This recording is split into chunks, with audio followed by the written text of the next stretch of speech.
इतनी जच रही है ना पार्वती के हाथ में चूड़ियां।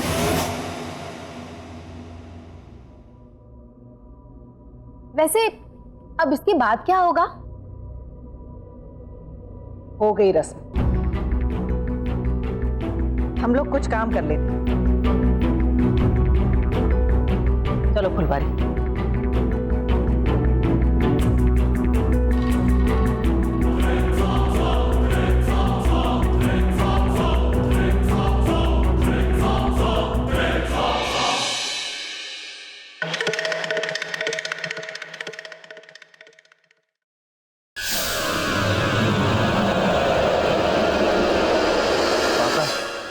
अब गंगा स्नान के लिए निकल लो।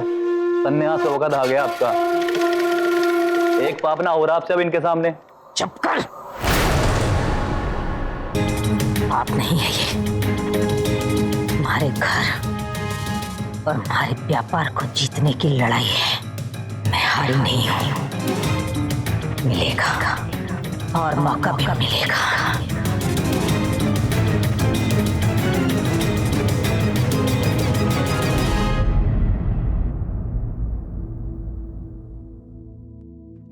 क्यों उतार रही है इन्हें? ये चूड़ियां और इन्हें पहनना दोनों ही बहुत अच्छा लग रहा था ना तुझे? गुस्सा मत होइए हमारे पे, आप सब बिगाड़ देंगे। किसी ने सुन लिया तो? धमकी दे रही है मुझे? हाँ, मुंह बंद रखवाना चाहती है मेरा? तुझे क्या लगता है इस धमकी की आड़ में ये जो बाहर नाटक कर रही थी करती रहेगी और मैं चुप रहूंगा? कोई नाटक नहीं था, हमें एक सुखी जोड़े जैसे दिखना था उनके सामने और मैं वही कर रही थी। जो बाहर हुआ ना, ये किसी सुखी जोड़ा दिखने से कहीं ज्यादा था। मेरी आंखों में आंखें डालकर हंसना, मेरी पाँव पकड़ना, क्यों कर रही है ये सब? रहने दीजिए मेजर साहब, आप इस क्यों का जवाब समझ नहीं पाएंगे और अब हमारा समझाने का मन भी नहीं है।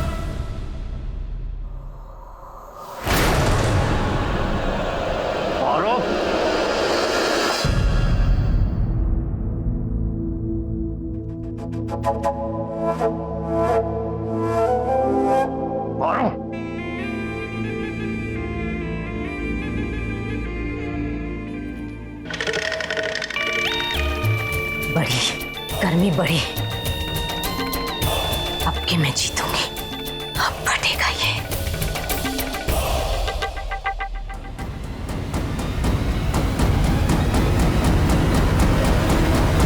पचास बार कहा है मैंने तुझसे, जब मैं बात करूं तो मेरी तरफ देख। मजाक लग रहा है तुझे? मुझे यहाँ पर ये तेरी फिक्र, हाँ, तुझसे ये प्यार का नाटक करना पड़ रहा है, जबकि मैं तुझसे नफरत करता हूं। मैं तेरी शक्ल भी नहीं देखना चाहता। एक छत के नीचे तेरे साथ रहने में दम घुटता है मेरा, और तू इस मौके का फायदा उठा रही है। हाँ मेजर साहब, हमारी बात सुन ले। लेकिन हुआ क्या है बताइए तो। आप यही देखने के लिए यहाँ आई हैं, देखिए। बहुत सुन लिया, बहुत देख लिया, बस। अब एक तो तू अपने आप को ये झूठ बोलना बंद कर कि एक बड़ी ही सुखी और आम शादी है, बल्कि तू अच्छे से जानती है कि ये शादी नहीं, तेरी सजा है। अगर मेरी वर्दी दांव पर नहीं लगी होती ना, तो कभी भी ये ब्याह कर मैं पल पल मर नहीं रहा होता। और क्या आपको अंदाजा है कि मैं कैसे हर पल मर रही हूँ, जब मैं आपको ये कहते हुए सुनती हूँ कि आप ये सब सिर्फ अपनी नौकरी के लिए कर रहे हैं? टीचर साहब, ये आपके लिए जो भी हो, हमारे लिए हमारी जिंदगी से जुड़ा है, आपसे जुड़ा है, हमारे प्यार से जुड़ा है। भाड़ में गई तेरी जिंदगी और भाड़ में गया तेरा प्यार।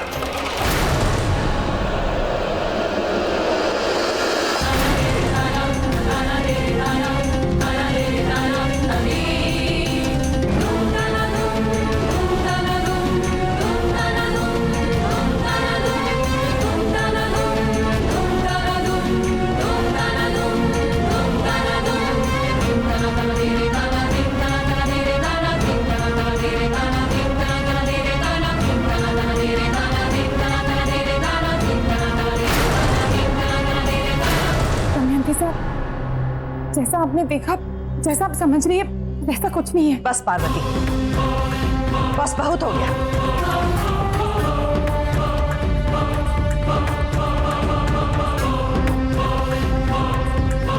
बहुत झूठ बहुत फरेब और बहुत धोखा हो गया। पहली बार देखते ही समझ गई थी मैं कि ये जो प्रेम और प्यार का दिखावा तुम लोग कर रहे हो ना, ये ढोंग है।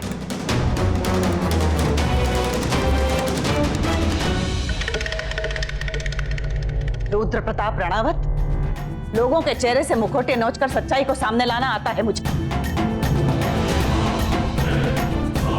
मर्दों के हाथ देखकर पहचान जाती हूं मैं कि ये हाथ किसी औरत का सर सलाने के लिए उठे हैं या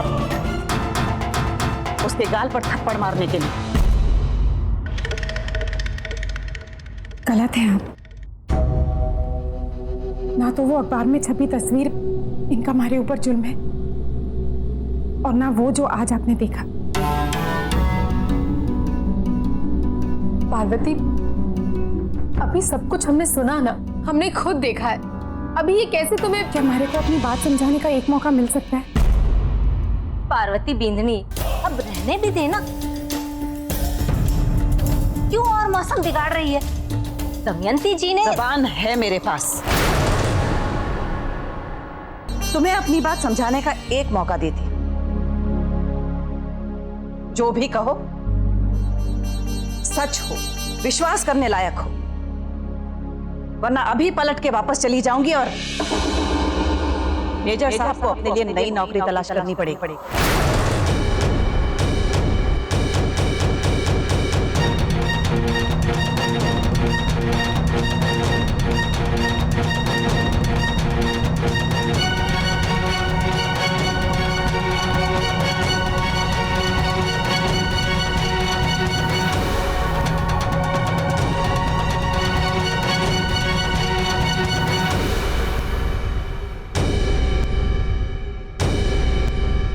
बताइए, ये क्या है?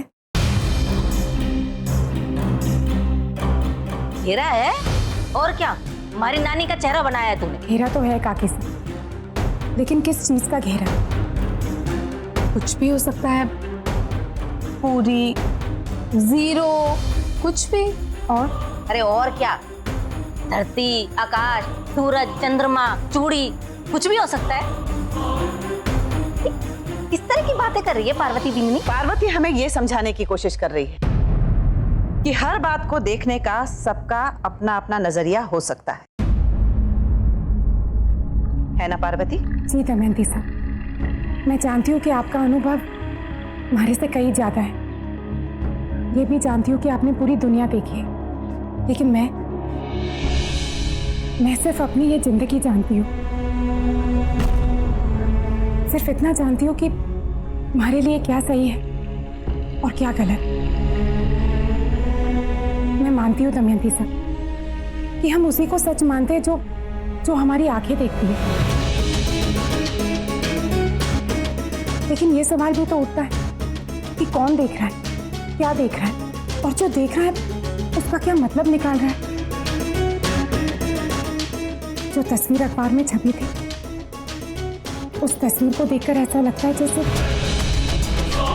जैसे मेजर साहब ने हमारे पे जुल्म किया, लेकिन ऐसा कुछ नहीं है, वो गलत है। मैं आज आपको सब सच बता देती हूँ।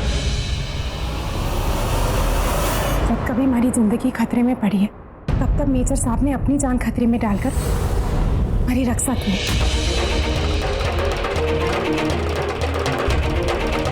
और सिर्फ एक बार नहीं, बार बार। कभी गुंडों से, तो कभी आतंकवादियों से। हमारी जिंदगी को नर्क होने से बचाया है इन्होंने। बहुत कर्जे हैं इनके हमारे ऊपर, और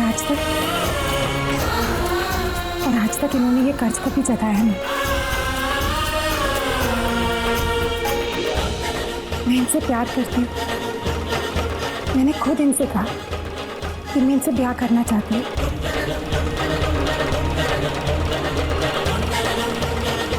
और उस रात अपने प्यार को सच साबित करने के लिए मैंने ये प्रण लिया कि मैं एक पैर तक खड़ी हो जाऊंगी। ये मैंने खुद किया। इसका मतलब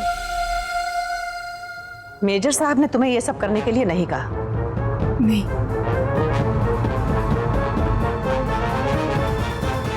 ये हमारे प्यार नहीं करवाया। दमयंती साहब,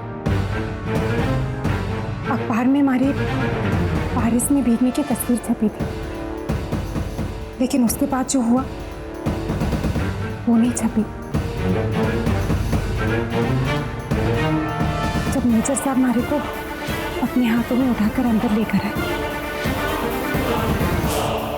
पूरी रात हमारी सेवा की।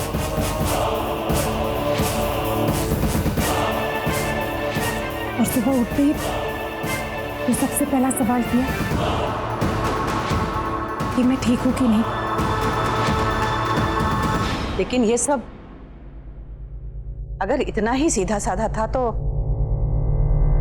तुम लोगों की शादी इतनी जल्दी में अचानक कैसे हो गई?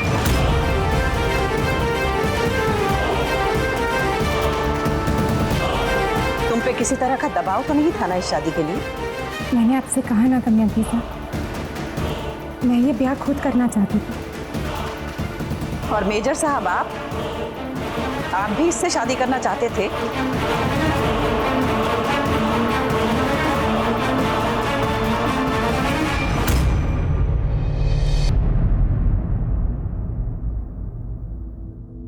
हाँ हाँ हाँ हाँ हाँ।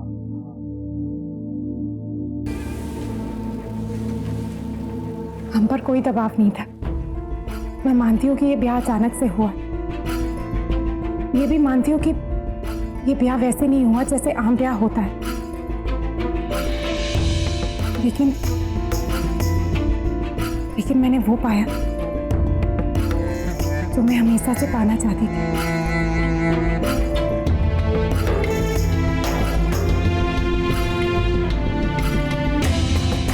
तुम्हारी बात पे विश्वास कर भी लूं पार्वती, लेकिन तुम्हारे पति पर थोड़े तीखे स्वभाव के हैं। इन्हें गुस्सा भी बहुत जल्दी आता है। लेकिन हमारे शिव जी भी तो ऐसे ही हैं। फिर भी हम उनकी पूजा करते हैं, उनमें श्रद्धा रखते हैं, उनसे प्रेम करते हैं, क्योंकि हम जानते हैं उनका स्वभाव जैसा भी है, उन्हें प्यार करना आता है।